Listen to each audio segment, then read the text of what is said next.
Hello friends, welcome to my channel. आज हम लोग वर्ब में some important fact of verb जानेंगे। इससे पहले हम लोग वर्ब के बारे में डिफिनीशन पढ़ चुके हैं और ये कितने प्रकार की होती है, ट्रांसिटिव और इंट्रांसिटिव वर्ब की डिफिनीशन के बारे में भी पढ़ चुके हैं।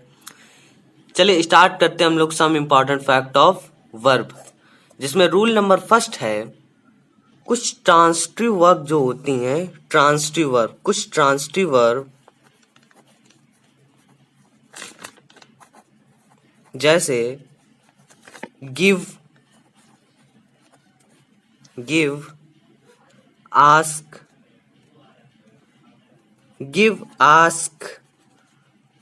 offer, promise,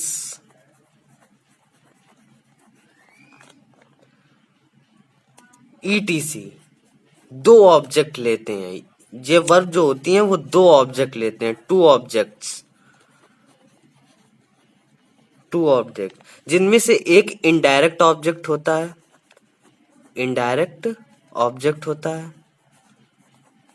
एंड दूसरा डायरेक्ट ऑब्जेक्ट होता है। व्यक्ति सूचक जो होता है उसे इनडायरेक्ट ऑब्जेक्ट भी कहा जाता है।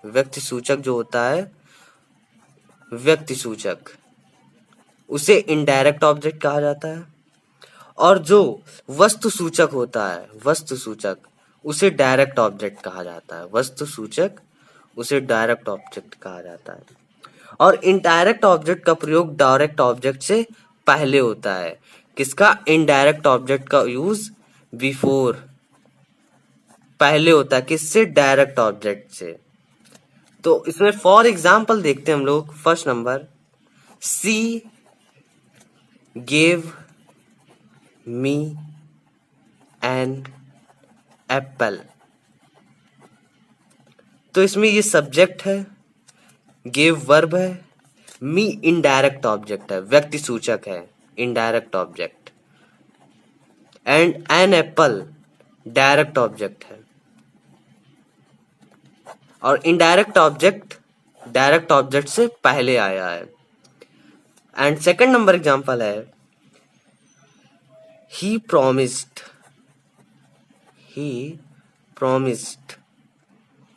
us a holiday। तो इसमें सब्जेक्ट promised वर्ब है, us इनडायरेक्ट ऑब्जेक्ट है, and a holiday direct object है। और इनडायरेक्ट ऑब्जेक्ट डायरेक्ट ऑब्जेक्ट से पहले आया है। और इसमें एक नोटिस है या नोट पॉइंट है कि इसमें प्रीपोजिशन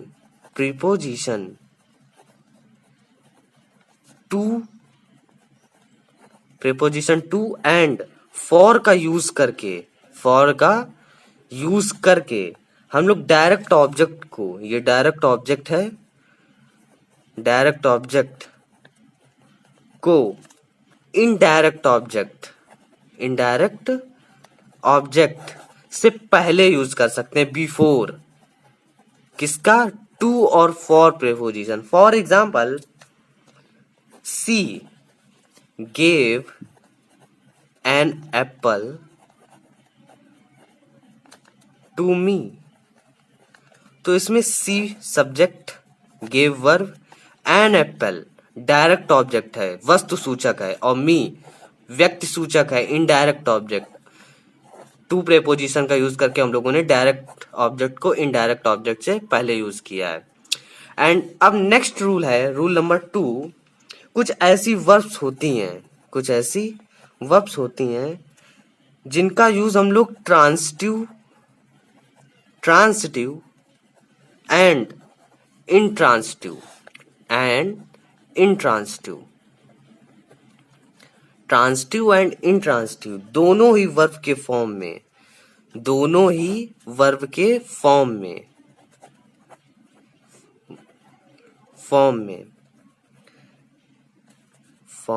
बिना चेंजमेंट, विदाउट चेंजमेंट या चेंज, बिना बदले रूपांतरण किया जा सकता है। किसका? ट्रांसिटिव और इंट्रांसिटिव। फॉर एग्जाम्पल, हम लोग एक ट्रांसिटिव एग्जाम्पल लेते हैं, ट्रांसिटिव वर्ब का। पहले I walk my horse every day. Every day ये ट्रांसिटिव है। अब हम लोग इसको इंट्रांसिटिव में कैसे लिख सकते हैं? The horse walks, the horse walks, the horse walks. And second number example देख लेते हैं पहले। The driver stopped the train, stop the train. और इसको हम लोग इनडायरेक्ट इंट्रांसिटिव में बदलेंगे। The train stopped suddenly. तो इसमें दोनों में वर्ब सेम है, लेकिन बिना चेंजमेंट किए हुए हम लोगों ने ट्रांसिटिव और इंट्रांसिटिव वर्ब को बिना चेंजमेंट किए हुए। इसमें देखिए ट्रांसिटिव वर्ब जो है इसमें ऑब्जेक्ट आया है, जबकि इंट्रांसिटिव में बदलने पर इसमें ऑब्जेक्ट नहीं आया है, लेकिन सेम है।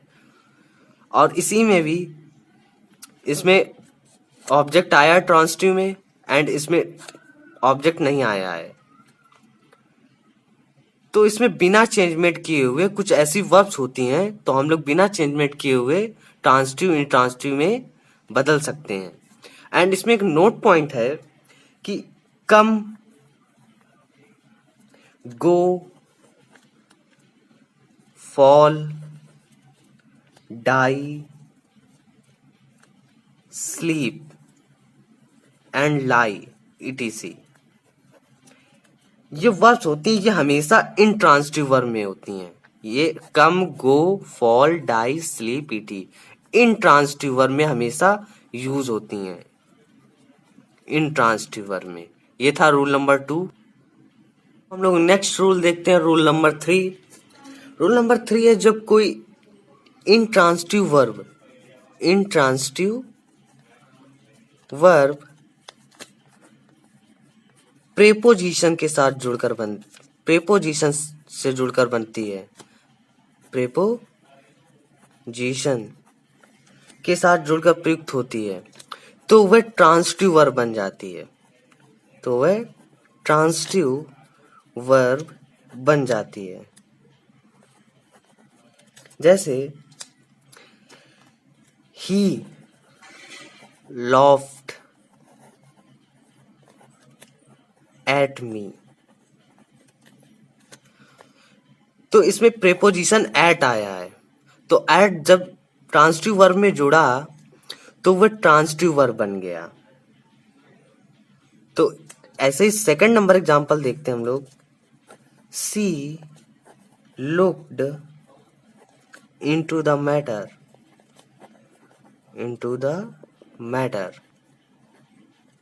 into प्रेपोजिशन ट्रांसिटिव वर्ब में जुड़ा लुक्ड में, तो ये ट्रांसिटिव वर्ब बन गया। जब इंट्रांसिटिव वर्ब में जुड़ा तो ये ट्रांसिटिव वर्ब बन गया। एंड अब नेक्स्ट रूल देखते हैं, रूल नंबर 4। रूल नंबर 4 है कभी कभी इंट्रांसिटिव वर्ब्स इंस्टेंटिव वर्ब के बाद ऐसे ऑब्जेक्ट का प्रयोग होता है जो वर्ब के समान होता है, ऐसे ऑब्जेक्ट को कॉग्नेट ऑब्जेक्ट या कॉग्नेट एक्सक्यूसेटिव कहा जाता है। क्या इन ट्रांसिटिव वर्ब्स के बाद ऐसे ऑब्जेक्ट का प्रयोग होता है जो वर्ब के समान होता है। ऐसे ऑब्जेक्ट को कॉग्नेट ऑब्जेक्ट या कॉग्नेट एक्सक्यूसेटिव कहा जाता है। जैसे कॉग्निट ऑब्जेक्ट क्या होता क्या देख लेते हैं हम लोग। An object similar in meaning to the verb is called cognate object।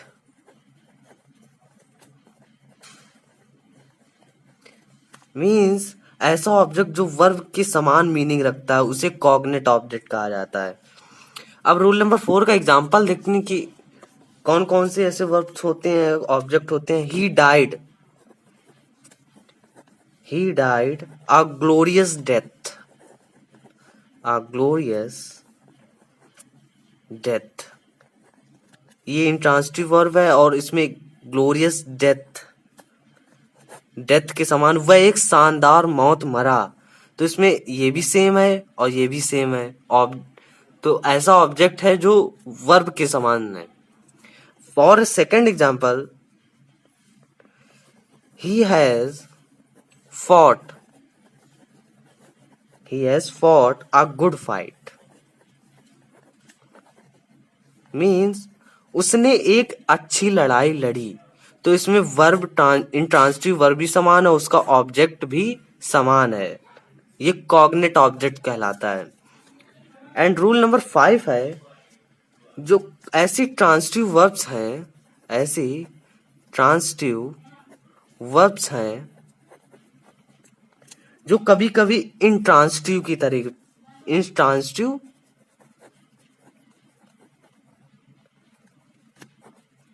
Verbs के समान प्रयुक्त होती हैं for example, she Yeats bread,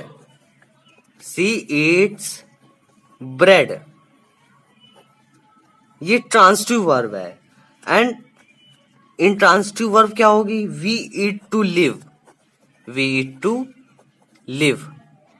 तो ये इसमें ट्रांसिटिव वर्ब की तरह प्रयुक्त हुई है और इसमें इंट्रांसिटिव वर्ब की तरह प्रयुक्त। तो ईट ऐसी वर्ब है जो ट्रांसिटिव और इंट्रांसिटिव की तरह प्रयुक्त हो सकती है। नेक्स्ट रूल देखते हैं हम लोग, रूल नंबर 6। जब कोई नाउन किसी वर्ब, एडजेक्टिव ये एंड एडवर्ब को मॉडिफाई करता है। किसको मॉडिफाई करता है, verb, adjective, adverb. Noun modify कर रहा है वर्ब, एडजेक्टिव एंड एडवर्ब को, तथा time, place and distance and weight, value, etc, इन सब को डिनोट करता है। वर्ब, एडजेक्टिव, एडवर्ब, नाउन इन सबको मॉडिफाई करता है और time, place, distance, weight and value को डिनोट करता है। तो वह एडवर्बियल ऑब्जेक्ट और एडवर्बियल एक्सक्यूसिटिव कहलाता है और ये एक्सक्यूटिव और ऑब्जेक्टिव केस में होता है। For example, he went home,